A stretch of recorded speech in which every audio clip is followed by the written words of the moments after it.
Hello my friends, it's Roger once again, Mudfossil University, and this is kind of interesting. This goes back a ways. Evolutionism, evolution of all things in the universe, from atoms to worlds, from atoms to souls. And this is by Olney Richmond. Now, he also did the Temple of Lectures, Religion of the Stars, the Mystic Test book. The Mystic Test book. Ooh, that's interesting. Now, he writes this as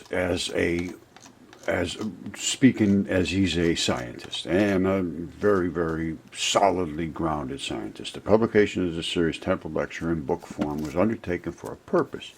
My experience during the past few years has demonstrated the fact to me that evolution is the one great truth which stands at the very threshold of all intellectual advancement. I say it stands as a blockade to advancement, to intellectual advancement, and to, your eternal advancement. The want of a knowledge of it stultifies all attempts to understand the infinite truth. Well, I don't know if it stultifies it or not, but I have found that 9/10 of the persons who think they understand it do not, and he's one of them that don't. Also, that the books on the subject present grave and well-nigh insurmountable difficulties to the ordinary investigator. Yeah, because it's not correct. By the time the average person wades through 600 pages geology, 900 pages evolution, which is all wrong, the origin of species, which is wrong again, 350 more pages of embryology, which could be right, all in fine print, he has forgotten 9/10 of what he has read. He should have forgotten 99% of it because it's not right. I have put in drawings, and he did all this stuff, and how things fossilize and how they look the same. I shall never receive pay for 1/10 of the time expended in this work, but it has been a labor of love with me, and I do not look for pecuniary reward. Well, good for him, because he deserves none. It is not correct. It is nonsense. No scientific person can conscientiously put off the question, how did that come to be? I agree with that. What the old stereotyped answer was, God made it or God created it. Well, I can go with that as a beginning statement, yes. Then I want to know the rest of it. But they want no God, okay? That time has gone by with the childish conception which originated it, and the man of science of today answers the question as a man of knowledge and does not attempt the evasion of it in any Santa Claus style. So, this big guy of science here has no regard for God, obviously, and thinks that anybody that does believes that Santa Claus does everything, and God is a fluffy cloud guy that only fools would believe in. Well, let me tell you something. I can show you things that there's nobody alive that can comprehend them and then walk away saying, oh, that God stuff, that's all nonsense. All that stuff they wrote in the past, yeah, silly, childish Santa Claus stuff. Well, let's look at that. I want you to understand something. Northern Africa at one time was a great sea, and it drained out right over the top of Mauritania over here. And it drained out right there. It drained right out. You can see it. There's no question that drain swished right out of there. Now, I have other things to talk about that later, but let's look at the dragon and the fish who were living in that sea before it drained. And you can see they were living in it before it drained because it drained over the top partially of the fish. So, let's look at what we see here. I say that's a dragon that is decaying in the desert in Morocco, and it is the Atlas Mountains, and that is the head of the dragon. That is the fluffy little stuff that goes down the side of him, and you see it in the parades. This is the effluent that's running off of a decomposing, dead, dying body. And this is the dragon's throat. And it goes all the way down. These are the dragon's scales. It run down the dragon's throat. And that's still, of course, the fluffy stuff that runs down the side. And it runs down and down hundreds and hundreds of miles until you hit this, which is the cut of the dragon's throat. And that's where he bled out all over the place here. And then after that, it started to just decompose. Now, and it runs all the way down. This is his body. That's the legs. And this is the tail. And the tail runs all the way over here and beyond. Okay, that's the same stuff running off the dead, decaying tail. Now, this fish was this dragon was spitting out dragon stuff, whatever it is, coming out of his throat, and here it is. Now, you all have Google Earth. You can go up here and look at this, but this is very, very nasty stuff, and it looks very similar to some of the worst snake toxins, and it seems to have combusted here, whatever nature that is, I don't know. And then as it approached the fish's fin, it destroyed all the, well, not all of it, but it destroyed his vital flesh down here. You can see this. Something ate into it here. That's whatever happened there happened, and the fish is also dead, laying here in the desert. So the dragon killed the fish right over the top in what used to be an ocean, and it drained.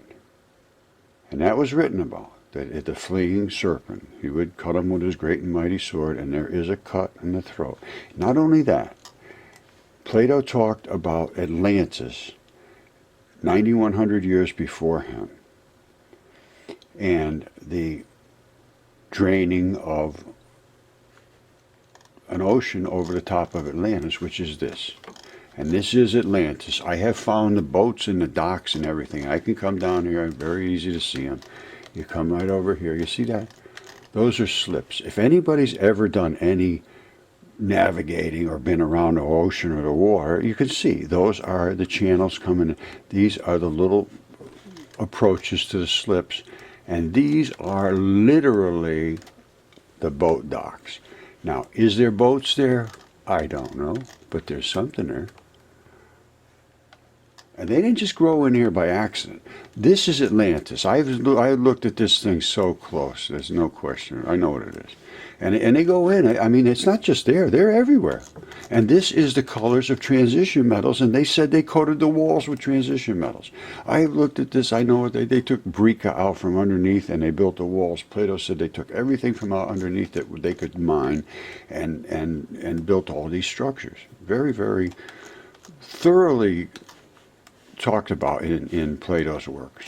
So anyway, Mudfossil University right now is taking over education. I'm going to tell you right now, because these people have no clue about the geology, the history. Everything that we were taught needs to be re-looked at, researched. And I am researching it. And it is being held at bay, because nobody in the intellectual, scholarly, educational, university system will address this. They will not respond. They will just, they won't say, no, you're wrong. They just won't address it because they are wrong. They know they're wrong. And now they realize they're in trouble. I mean, what are they going to do now? Right now, Mudfossil University, only university on the face of this planet that you can have faith in. When you go there and you look at what is being presented, it's material, it's factual, and it's extraordinary by any standard. Absolutely. I'm not saying it isn't. It's spectacular, it's crazy, it's insane. It is reality. That's what we want. And that's what you will get there, and only there.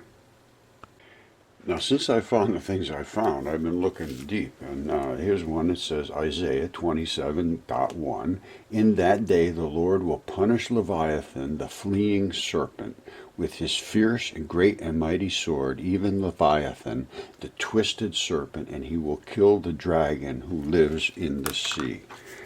I think there's some evidence that might point to a factual nature of that.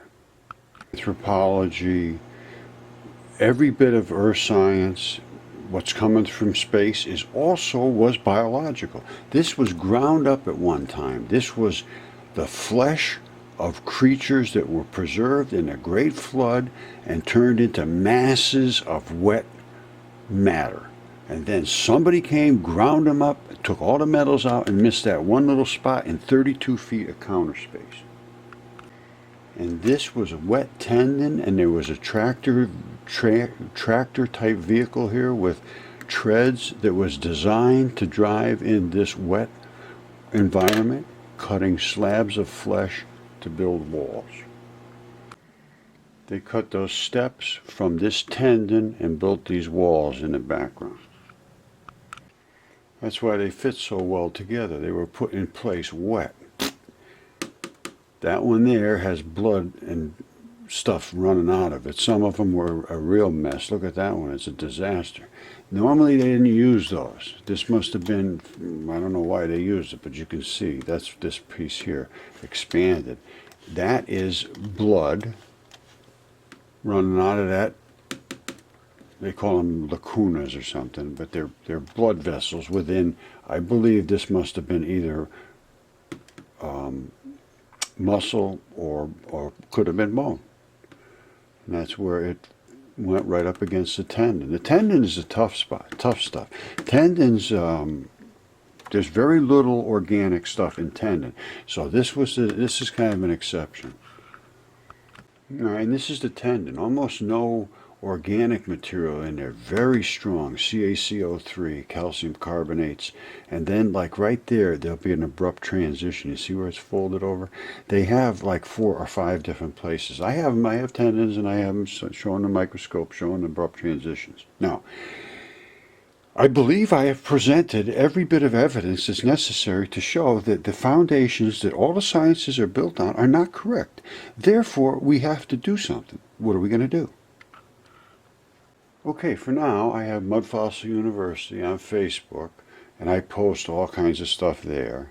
And I also have Mudfossil Research on Facebook, and that's more of the mudfossil stuff. This is everything. And the new website is going up. Now, be very careful. Somebody bought mudfossiluniversity.com. That is not me. Don't go there. Mine is mudfossils.com. Mudfossils with an S.com.